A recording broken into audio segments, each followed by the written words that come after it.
अगर तुम one piece के लेटेस्ट चैप्टर्स को ध्यान से देख रहे हो तो एक बहुत बड़ा सिग्नल मिल रहा है कि स्टोरी अब अपने एंड गेम में एंटर कर चुकी है।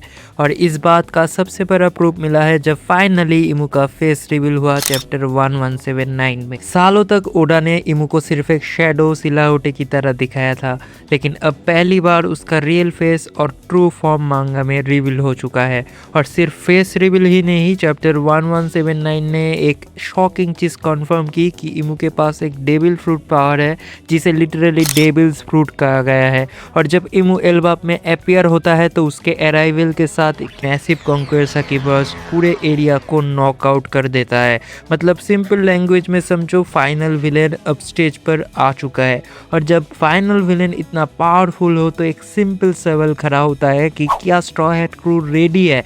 सच बोलो, अगर कल फाइनल वर्ड स्टार्ट हो जाए तो क्या स्ट्रॉ हैट्स अभी के अभी वर्ल्ड गवर्नमेंट गोरू से गॉड नाइट्स और इमू को डिफीट कर सकता है? एक्सेप्ट गॉड नाइट्स को, क्योंकि उसे तो डिफीट ही कर दिया है, लेकिन इमू को क्या डिफीट कर सकता है? आंसर है प्रोबेबली नहीं। लूफी स्ट्रांग है, गियर 5 के साथ उसने ऑलरेडी वर्ल्ड को हिला दिया है, लेकिन प्रॉब्लम लूफी नहीं है, प्रॉब्लम है पावर गैप। क्योंकि एनिमीज का लेवल अब क्या है? Imu, Gorosei, God Knights, Blackbeard, Pirates, ये सब कैरेक्टर्स टॉप टायर मॉन्स्टर्स है। और इसीलिए एक थ्योरी बहुत स्ट्रांग हो रही है कि एल्बाप आर्क में स्ट्रॉ हैट्स को एक और टाइम स्किप चाहिए। एल्बाप कोई नॉर्मल आइलैंड नहीं है, ये जायंट्स का किंगडम है। और giants historically One Piece world के सबसे पावरफुल वॉरियर्स रहे हैं। अगर स्ट्रॉ हैट्स एल्बाप में कुछ साल या कुछ मंथ्स भी ट्रेनिंग करे तो उनका पावर लेवल कॉम्प्लीटली चेंज हो सकता है। सबसे पहले बात करते हैं उसॉप की। हाँ, हमारा गॉड उसॉप। उसॉप का ड्रीम है ब्रेव वॉरियर ऑफ द सी बनना,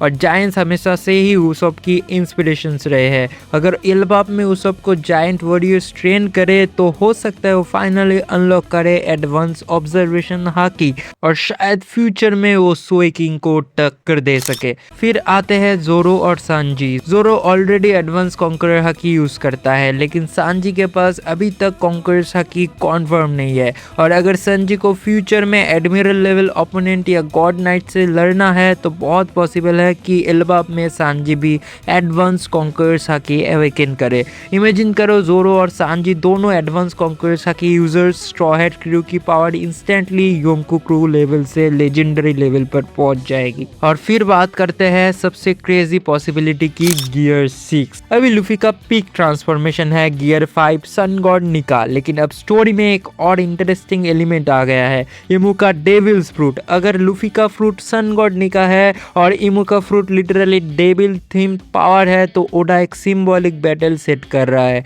सन god versus devil, liberation versus operation. और हो सकता है फाइनल बैटल में लूफी अपनी निका पावर्स का एक और एवोल्यूशन अचीव करे, एक हाइपोथेटिकल ट्रांसफॉर्मेशन गियर 6। हो सकता है गियर 6 एक्चुअली निका का कंप्लीट अवेकनिंग हो, जहां लूफी सिर्फ रबर रियलिटी नहीं बेंड करेगा बल्कि इंटर एनवायरनमेंट को कार्टून फिजिक्स की तरह कंट्रोल करेगा। और अगर ऐसा होता है तो लूफी फाइनली इमू के लेवल पर फाइट कर पाएगा, या फिर वो गियर 5 के साथ कॉन्कर साकी को मास्टर कर ले, जिसको हम गियर 6 नाम दे सकते हैं। लेकिन ये सब तभी पॉसिबल है जब स्ट्रॉ हैट्स को एक प्रिपरेशन फेज मिले, और एल्बाप उसके लिए परफेक्ट आर्क है, क्योंकि एल्बाप में ऑलरेडी स्टोरी फोकस कर रही है जायंट्स की हिस्ट्री पे, world century hints, Joy Boy connection, और अब इमू का डायरेक्ट अराइवल।